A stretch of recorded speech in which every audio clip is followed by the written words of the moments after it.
In this video, I will be narrating an illustrated summary of the novel 7 Days in June by Tia Williams. Hello my fellow book lovers, my name is Joyce and I am the founder and CEO of Inkigasong Press, a book publishing company. There is nothing like reading a steamy hot romance novel in the summertime, and let me tell you, 7 Days in June did not disappoint. I could barely put the book down. Want to know more about the novel? Sit back, relax, and let me provide you with a brief illustrated summary, followed by a brief review of the novel. I've got a lot to say, and you're gonna want to hear it.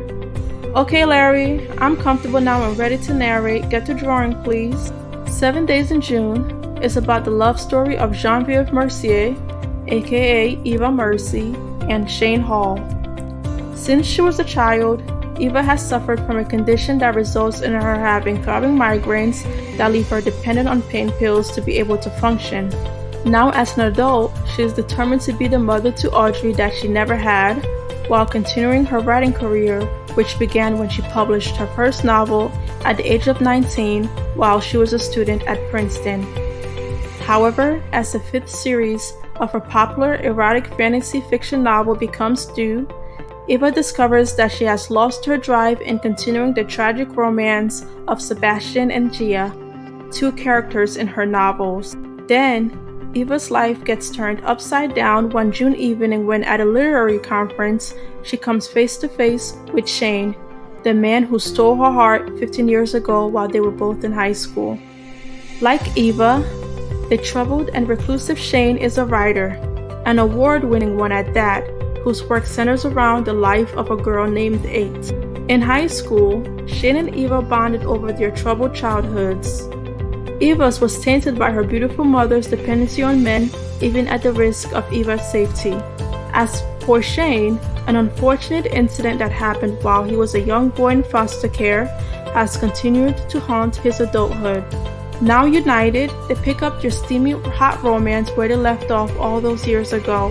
When their romance comes to light, they become the center of attention in their literary community as their fanatical readers realize that Shane and Eva have been writing about each other in their novels.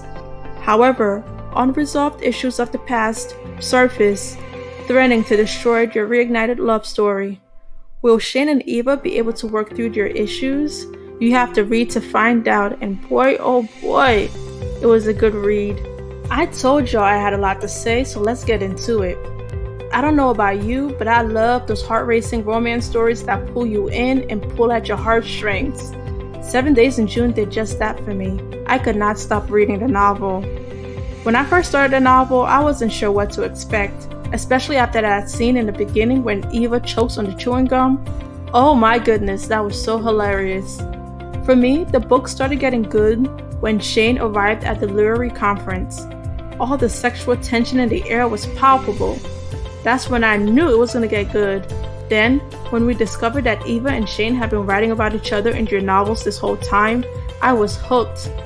I credit my emotional investment in this novel to Tia Williams' masterful development of all the characters in the novel. Eva and Shane's childhood stories were also very compelling, and I love how, little by little, we were spoon-fed the tragic events that went on in their lives, leading up to them connecting that day in high school. One thing I loved was that despite all the hardships she encountered as a child with her emotionally absent mother, Eva persevered and tried to create a good and stable family for herself and Audrey, even though her marriage to Audrey's father did not work out. Her and Audrey had the most amazing bond that I hope to one day have with my unborn daughter. Now that we're on Audrey, oh my goodness, I just have to gush about her. Her character's addition to the story was just so needed, and she was without a doubt my favorite character. For a 12-year-old, she had so much wisdom. Okay, back to Shane and Eva. I really loved your love story. There were some R-rated moments, so please be aware, but by the end of this novel, it left me questioning whether having a soulmate was truly a thing. For all my hopeless romantics out there, you love this one. Definitely a good romance novel. Thank you for watching this book review and summary. For all my writers out there, stay tuned for our next video broadcasted from our writer's room, providing you with our top 5 writing tips from 7 Days in June to help elevate your writing. Please like, comment, and subscribe so we know you enjoyed our content, and also to be notified when a new video is uploaded. please click the bell button. Thank you for watching. For more content, please visit our website at kingasongpress.com. Bye-bye.